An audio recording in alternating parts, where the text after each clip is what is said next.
My name is Jerome Altman. I am the director of the Exodus Drum and Bugle Corps. One of the greatest things that I found was that music is always an encouragement and uplifting, and it gives the kids a chance to do great things in the community.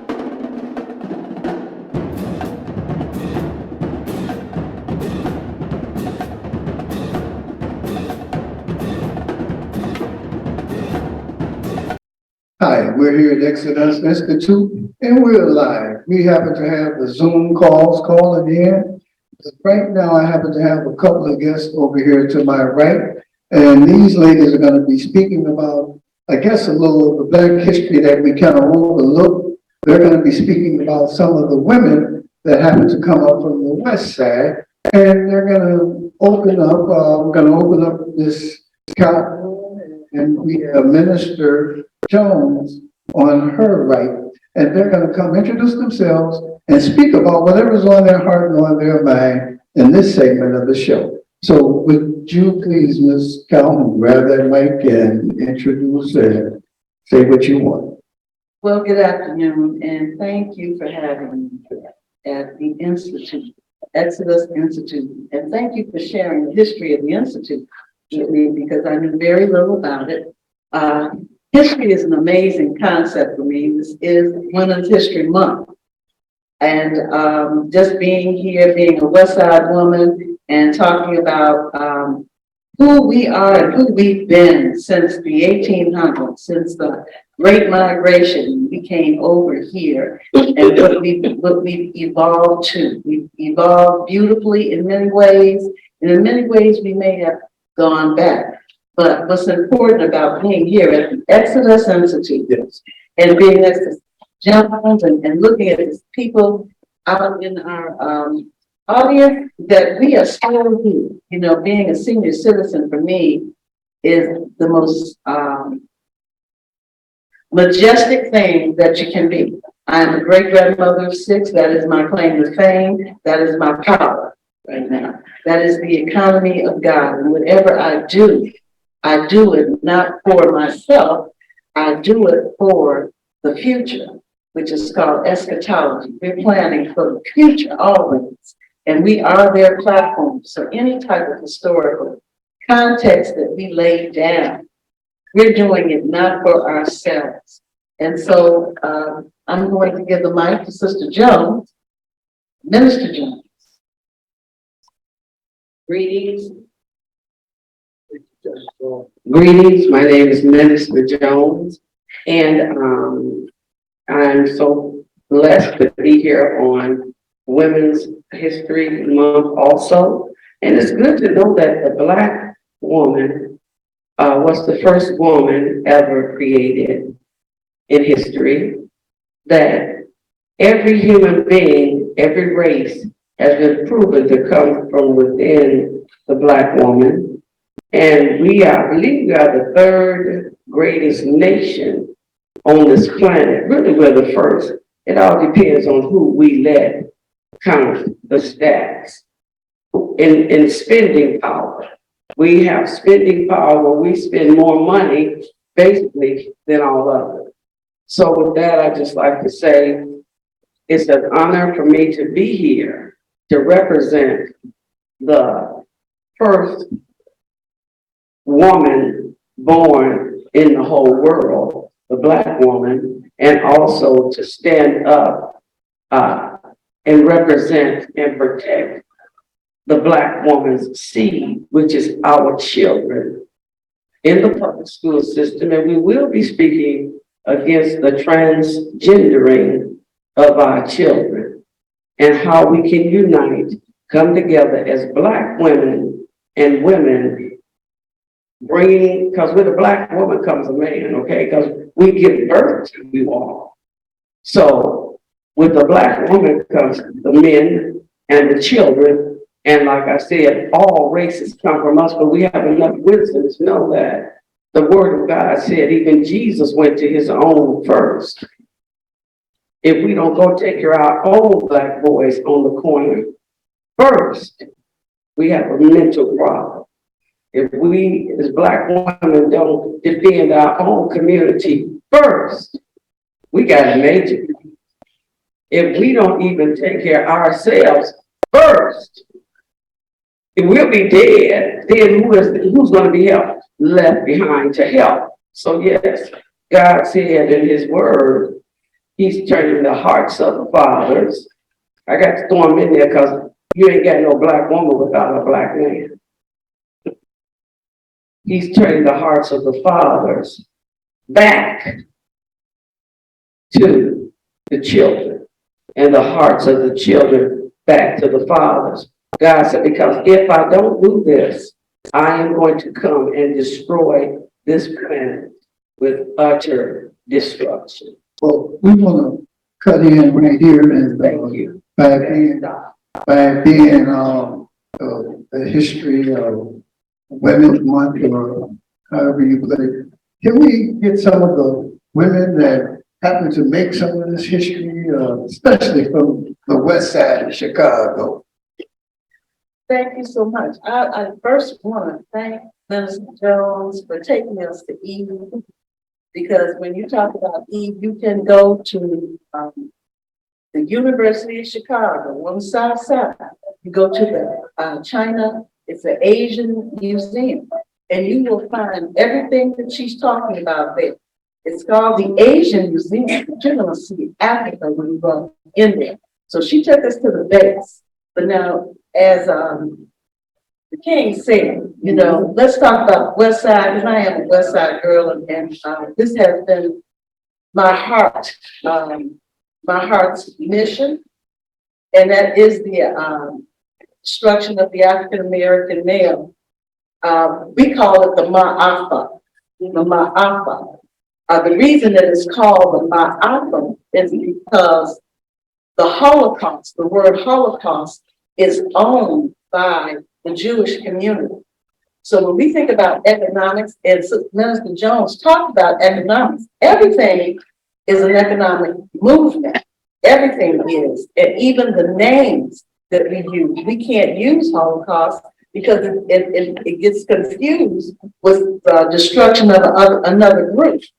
But our group is called the Ma'afa, and that Ma'afa begins that trail of blood from Africa to America. I had an opportunity to go to Ghana in 2003 with Dr. Jeremiah A. Wright Jr., Dr. Ida Carruthers and their families.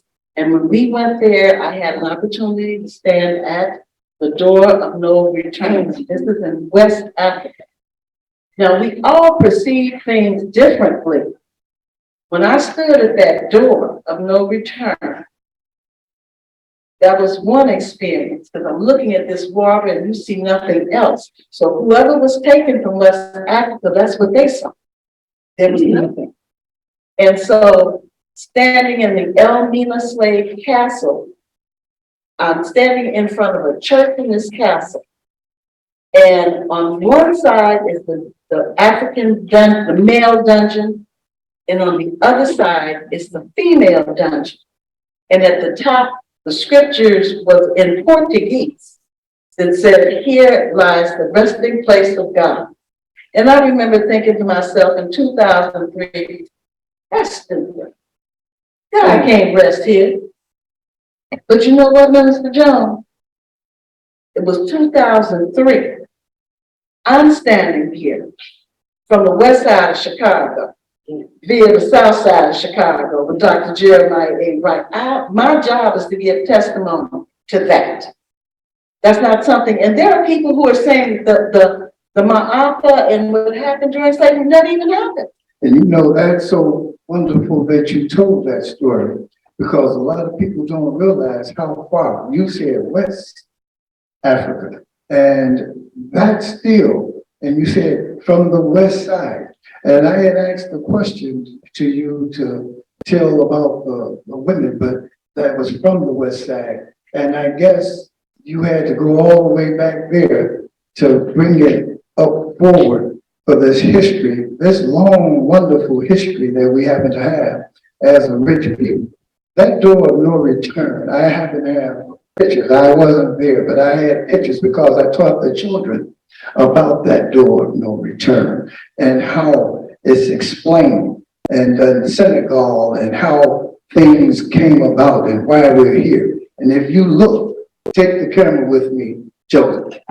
If you look over here on this wall over here, those people that left from that door of no return came over on the slave ships, and they were packed up on top of one another like this. They said you could smell the ships 2 or 3 weeks before they made it to the shores of the United States. This is how they were packed. How they ate, how they used the washroom was all in the same area and in the same portion of it. But still, we survived.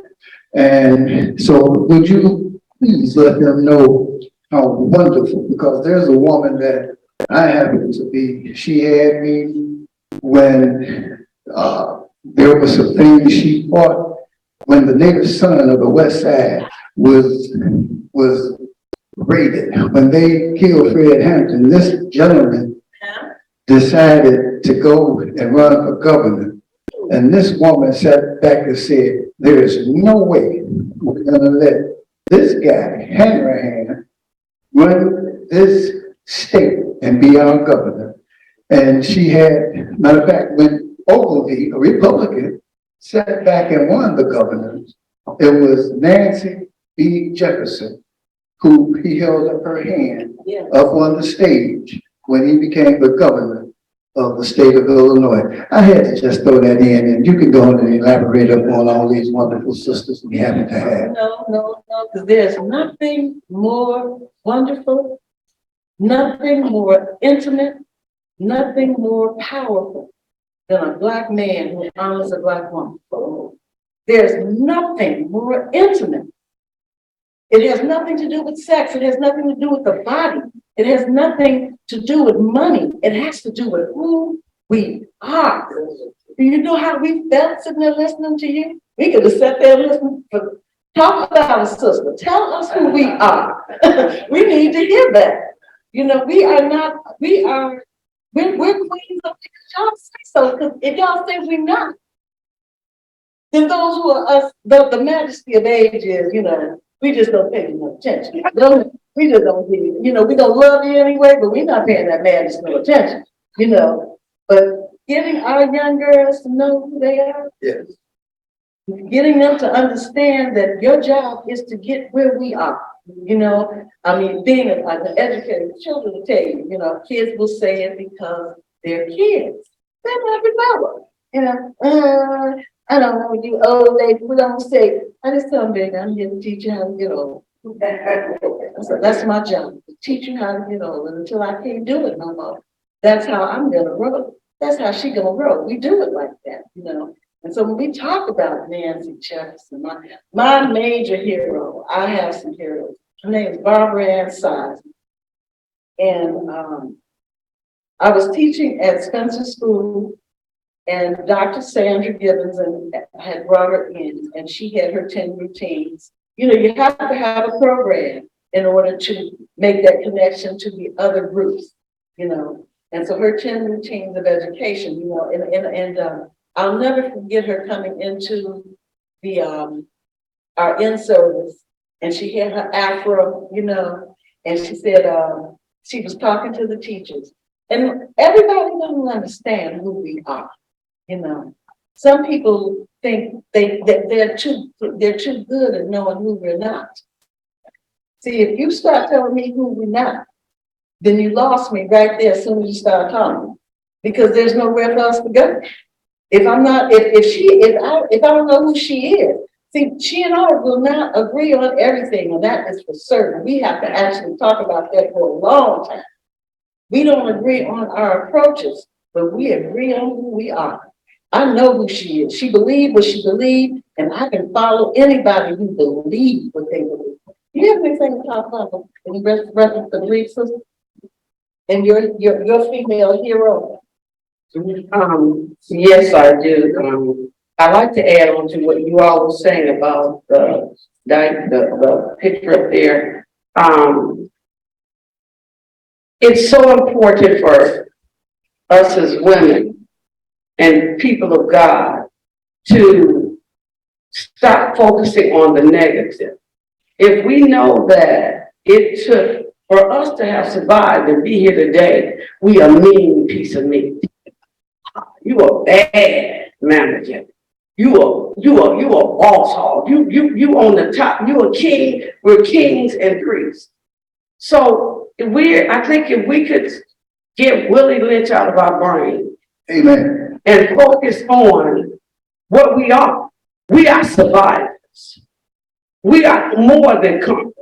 Jesus Christ was a black man. Come on, y'all. We come from royalty. We come from greatness. We got to stop saying, if we could only unite, we don't know our Bible. If we knew our Bible, we would know that God used Moses, a stuttering brother, and his brother Aaron to take millions out of Africa, out of Egypt. And guess what? The main ones he took out. Oh, but he just said, God, they did, you Negroes can't get, we just can't do it. He kept on interceding and saying the right thing. So we as women must say the right thing. We're talking about the negative. You're going to find negative and envy and everything. Hey, listen, fuck all that. We go, I wasn't going to say it. Like, fuck that. Come on. But what it is here, we're going to have to focus on the positive. Don't speak, we done spoke enough negative as Negroes to never speak negative again in our life. I want to wrap it up by saying this here. The older women, us, are instructed by God. I don't care how we die here. We're instructed to train up the younger women. So we see the younger women got issues out there. That's because we, the older women, got issues because we ain't doing our job. So keep us up in prayer as we now, before the return of Christ, get the job done and bring up our women so that they can be mighty queens of God.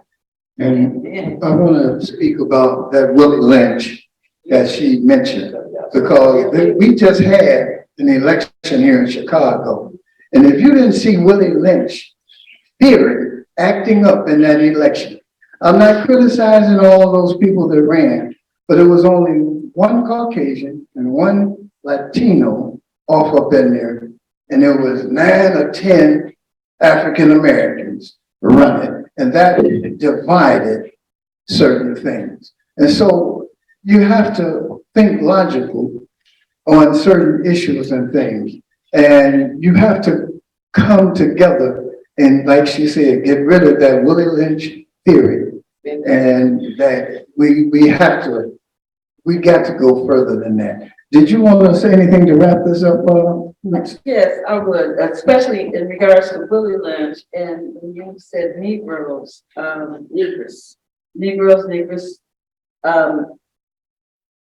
William Edward Barnhart Du Bois left America after being one of the co-founders of the NAACP.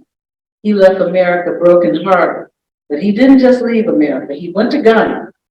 And what he did was he began to write our history. He started writing our contributions down. But what he said when he left, he said, the problem of the 21st century will be the Negro problem. But the thing is remember, that was back in the 1800s. Late, you see, or the early 1900s and we left. So we have to start thinking generationally, because our babies, because I'm a great grandmother, my son is in his 50s, my grandchildren are in their 30s, and my oldest grandson is 10 years old.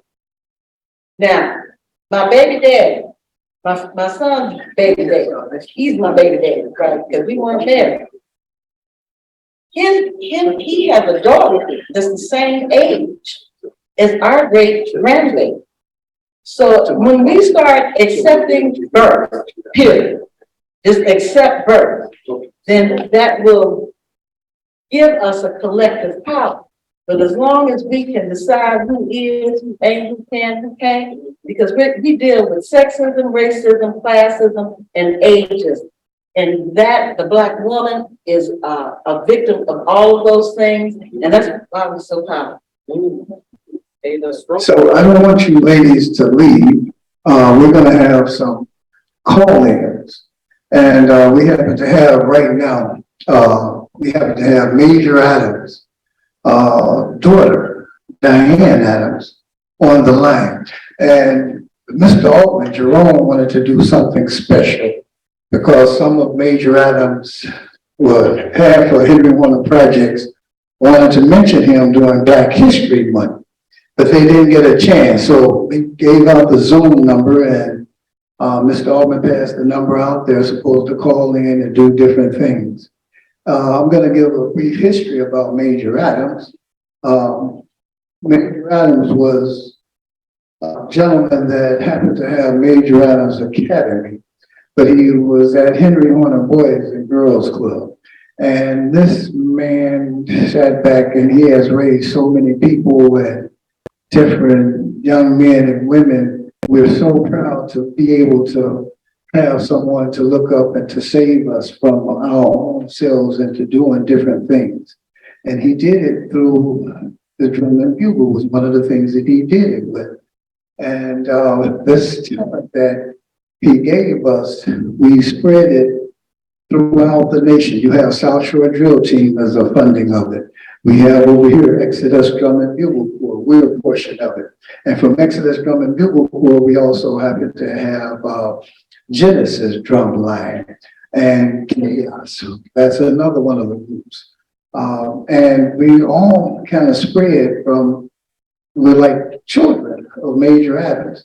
But I happen to have one of Major Adams' biological daughters on the phone. Her name is Diane.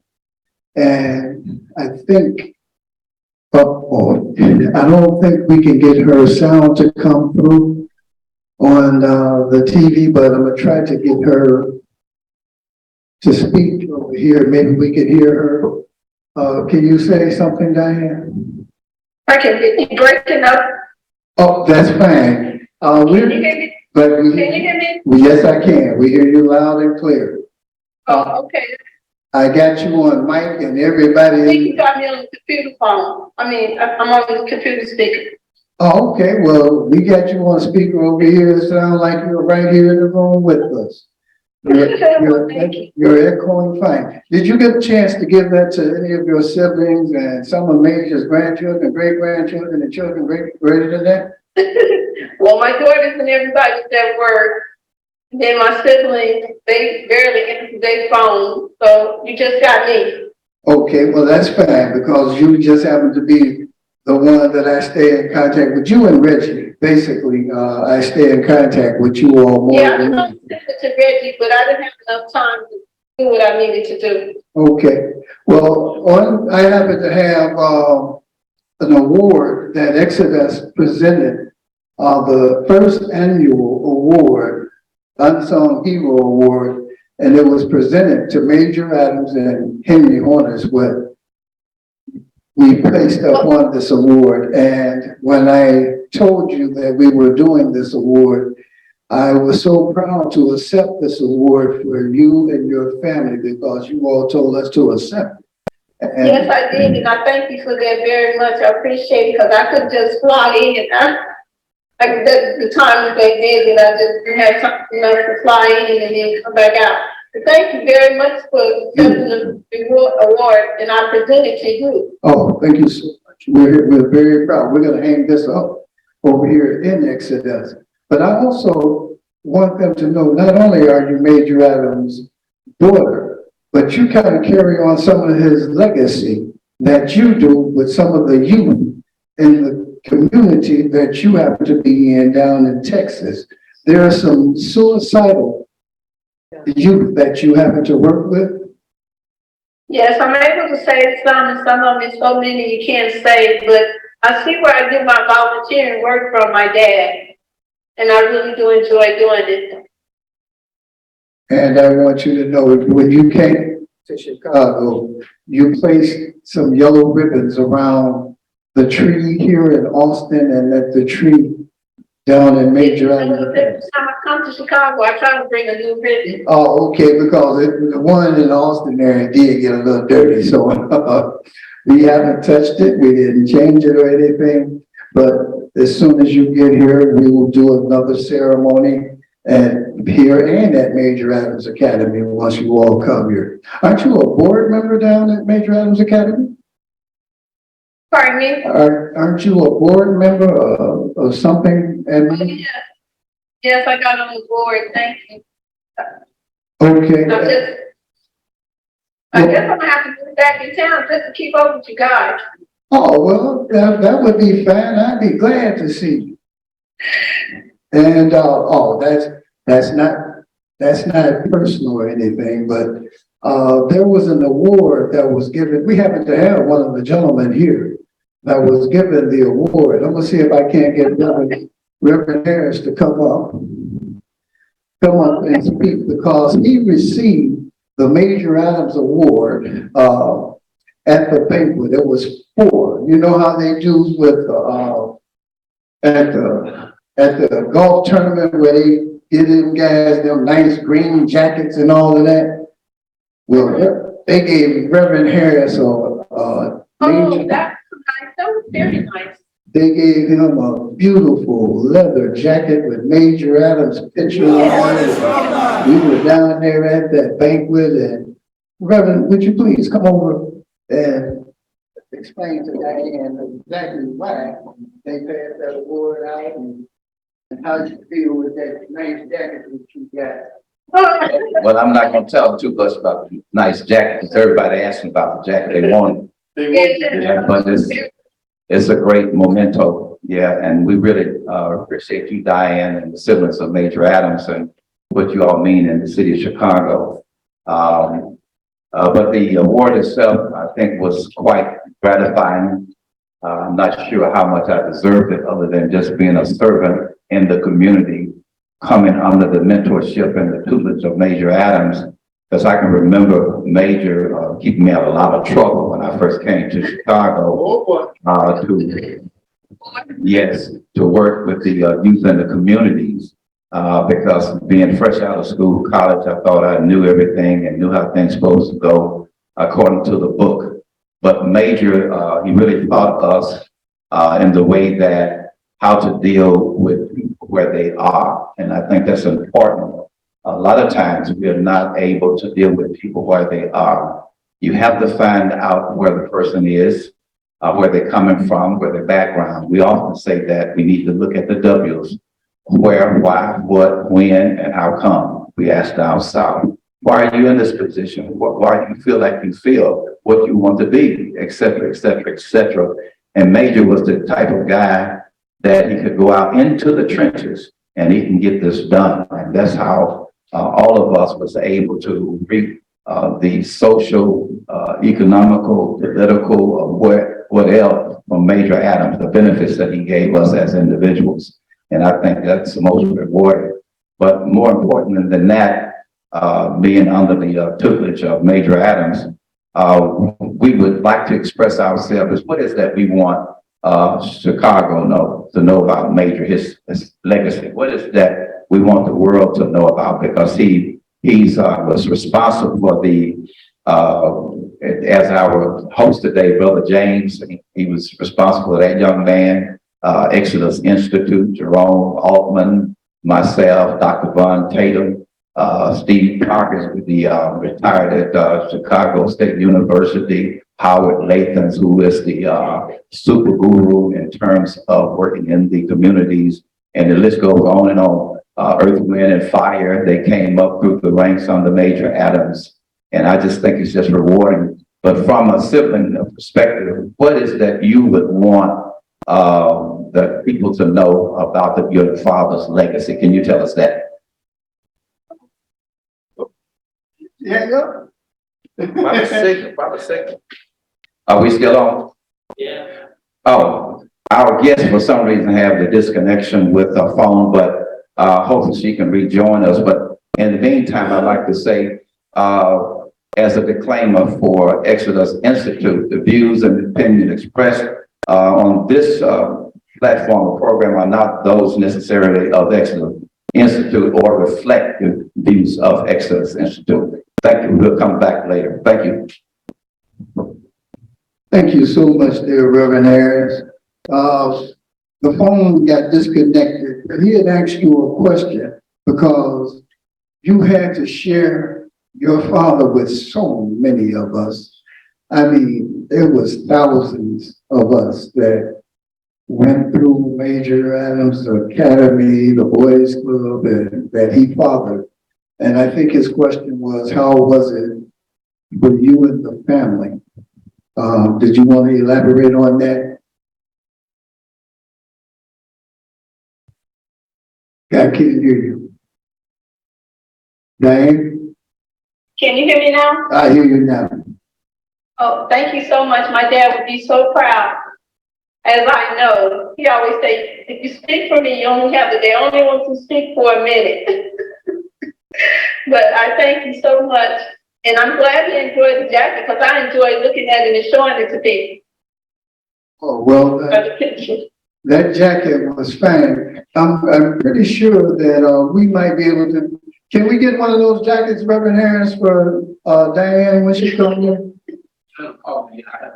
Okay. Reverend Harris said he will put in an order for you when you get here to Chicago, give him a call, and so that he'll he'll get a jacket for you. That's the Reverend, he's gonna get a jacket for you. And Thank you. thank you so much. We want to hope that you stay blessed and keep up the good work that you're doing with those children down there in Texas. Thank you so much, and thank you for still honoring my father. I really appreciate that for me and my business. Thank you so much. Bye-bye. Bye. Okay, so, we're still here and we got you ladies here. If you all add anything to that conversation or anything that you all would like to carry further. And do we have anybody else calling in on the Zoom? Okay, you can go right ahead. So again, very, very proud of Major Harris and the amazing contributions he's made to our people and to Chicago and the West Side. But this is Women's History Month, and I came up during the 60s. And women's history is not just Black women. And when I think of the unsung heroes, I just like to sing a little song, if you don't mind. Oh, please. One of our graduation songs that bring us from. Can we get the music? Do we? No, I don't need any music. I don't need any music. Play handball. Okay. Born free as the wind blows. As free as the grass grows, born free to follow your heart. Live free, and beauty surrounds you. You're free as a roaring tide, so there's no need to hide. Born free, and life is worth living. It's only worth living 'cause of your.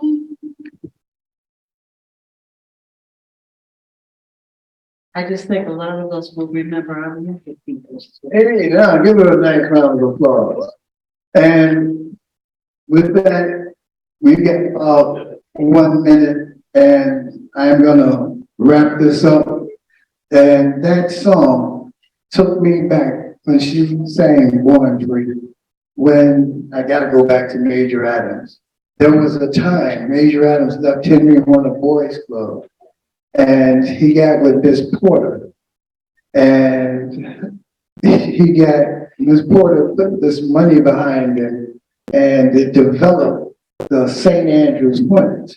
It was 6 different groups that came together, and down by the Plumbers Union, or almost by Harpo Studios, where they came together and started performing. The very first song that the group played was called Exodus, the name of the institution. the second song, now we all at Henry Horner Projects or Robert Taylor or wherever, we were all in poor communities. But that song was played, Exodus was the very first song when the drum and bugle corps got everything together. And like I said, it was 6 different groups that came together that brought that up. And the next song that they played was Somewhere. There's a place for us, somewhere there's a place for us. Born Free was also one of them. Blue Moon, these were all songs that were so important to us coming up. And then there was More Than 1,000, then something other. That's more, but it was something about the love and the dramatics of the horns that was being played and the drums and well, they couldn't do that but circles and squares at the time because we had just learned how to march. The drum and bugle corps didn't march until the kids came from Robert Taylor with Jerome Altman and Pete from South Shore Drill Team. When them boys came now, they could march and perform. Boise Edwards, who put them together after all of this was started. And matter of fact, I gotta mention Boise Edwards too, because he's the one that gave us the name Exodus Out the Hood. We used to do his TV show.